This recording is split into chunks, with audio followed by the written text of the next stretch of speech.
ఫిబ్రవరి నెలలో 28 రోజులు మాత్రమే ఉంటాయి ఎందుకు? ఈ ప్రశ్న ఏదో ఒక సందర్భంలో మనలో వచ్చే ఉంటుంది.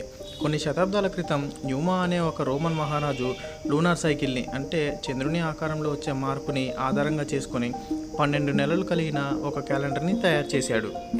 ఆ క్యాలెండర్లో జనవరి మరియు ఫిబ్రవరి నెలలు సంవత్సరానికి చివరిలో ఉండేవి. అంటే మార్చి నుంచి ఇయర్ స్టార్ట్ అయ్యేది. అలాగే ఒక సంవత్సరానికి 354 రోజులు మాత్రమే ఉండేవి. అయితే అప్పట్లో రోమన్లకు సరి సంఖ్యలంటే భయం, దురదృష్టకరంగా భావించేవారు. దాంతో ఆ రాజు 354 రోజులకి ఒక రోజుని యాడ్ చేసి 355 రోజులుగా మార్చాడు. ఈ 355 రోజులని 12 నెలలకి అన్ని బేసి సంఖ్యలు వచ్చేలా పంచాడు. కానీ చివరిలో ఉన్న ఫిబ్రవరికి మాత్రం 28 రోజులు మాత్రమే వచ్చాయి. ఇదిలా ఉంటే ఈ న్యూమా రాజు తయారు చేసిన క్యాలెండర్లో 355 రోజులు మాత్రమే ఉన్నాయి.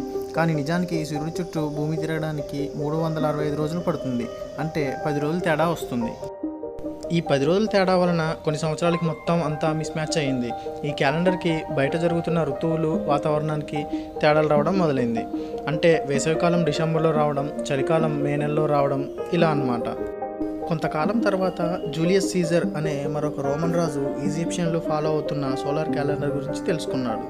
సూర్యుడిని ఆధారంగా చేసుకొని ఉన్న ఈ ఈజిప్షియన్ల క్యాలెండర్లో ఒక సంవత్సరానికి 365.24 రోజులు సమయం పడుతుంది. ఇది ఆ రాజుకు నచ్చడంతో చంద్రుని ఆధారంగా చేసుకున్న క్యాలెండర్లో మార్పులు చేస్తాడు. పాత క్యాలెండర్లో 355 రోజులు ఉండేవి, కానీ ఉండవలసినది 365 రోజులు. కాబట్టి మిగిలిన ఆ 10 రోజులను ఒక్కొక్క నెలకి కలిపాడు, ఒక ఫిబ్రవరి నెలకి తప్ప. కానీ ఇంకా 0.24 డేస్ మిగిలిపోయాయి. కాబట్టి ప్రతి 4 సంవత్సరాలకి ఒకసారి చివరిలో ఉన్నటువంటి ఫిబ్రవరి నెలలో ఒక రోజును కలిపి 29 రోజులు చేశాడు. దీనినే మనం లీప్ ఇయర్ అని అంటున్నాం.